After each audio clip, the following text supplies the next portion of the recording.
Hi, എല്ലാവരും സുഖമായിട്ടിരിക്കുന്നോ? ഇവിടെ എല്ലാവർക്കും വൈറൽ ഫീവർ പിടിച്ചു കേട്ടോ. ഞങ്ങൾ മൂകാംബിക പോയിട്ടുണ്ടായിരുന്നു ഒരു 5-6 ദിവസം മുന്നേ. അപ്പോൾ പോയിട്ട് വന്നതിന് ശേഷം ആദ്യം എനിക്ക് പിടിച്ചു. എനിക്ക് നല്ല ഛർദിയും പനിയൊക്കെ ആയിരുന്നു.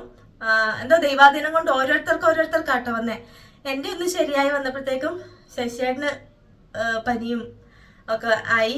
അത് കഴിഞ്ഞ് അച്ചു ഇന്ന് സ്കൂളിൽ പോയിട്ടില്ല. 3 ദിവസമായി സ്കൂളിൽ പോയിട്ട്.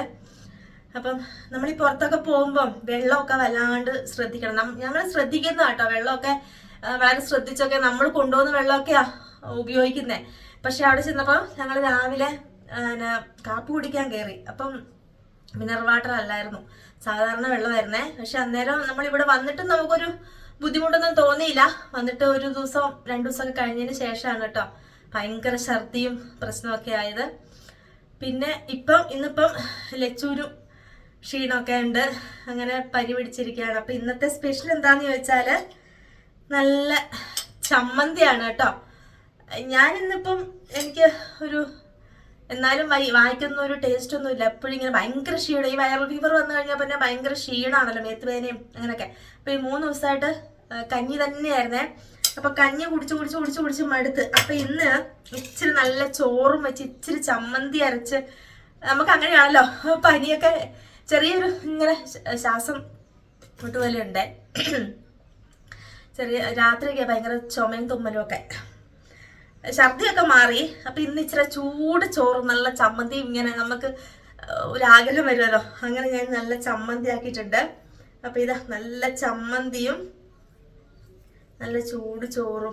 അപ്പൊ നമുക്ക് വായിക്ക് ടേസ്റ്റ് ഇല്ലാത്തപ്പോ, വായിക്ക് പനിയൊക്കെ വന്നാൽ വായിക്ക് രുചി ഉണ്ടാകത്തില്ലല്ലോ. അപ്പൊ ഇന്നലെയൊക്കെ കഞ്ഞിയാ കോരി കുടിച്ചിട്ടുണ്ടായിരുന്നേ. അപ്പൊ ഈ ചമ്മന്തി കൂട്ടി ചൂട് ചോറിൻ്റെ അകത്ത് ഇങ്ങനെ ചമ്മന്തി കൂട്ടി ഇങ്ങനെ തിന്നെ ഒരു പൂതി. നല്ല പുളിയൊക്കെ ഇട്ട്. ഇതിന്റെ റെസിപ്പി ഞാൻ വൈകുന്നേരം ഇട്ടേക്കാം കേട്ടോ. കാരണം നമ്മൾ സാധാരണ ചമ്മന്തി പോലെയല്ല ആക്കിയത്, ഒരു വേറെ രീതിയിലാണ്. അപ്പൊ നമുക്ക് ഈ വായിക്ക് രുചിയൊന്നും ഇല്ലാത്തവർക്ക് ഒരു പ്രത്യേക ടേസ്റ്റ് കിട്ടാനും രുചിയൊക്കെ വരാനും വയറിനൊക്കെ ഒരു നല്ല സുഖമൊക്കെ കിട്ടും ഈ ചമ്മന്തി. അപ്പൊ വൈകുന്നേരം ഞാൻ റെസിപ്പി ഇട്ടേക്കാം കേട്ടോ. അപ്പൊ ഇന്ന് എൻ്റെ കൂട്ടുകാർക്കൊക്കെ എന്താണ് സ്പെഷ്യൽ എന്നൊക്കെ ഒന്ന് കമന്റ് ചെയ്തേക്ക്. അപ്പൊ ഞാൻ ചമ്മന്തിയൊക്കെ കൂട്ടി ഒന്ന് ചോറ് കഴിക്കട്ടെ. ബാക്കി എല്ലാവർക്കും ചോറ് കൊടുക്കണം. അപ്പൊ വൈകുന്നേരം കാണാം കേട്ടോ.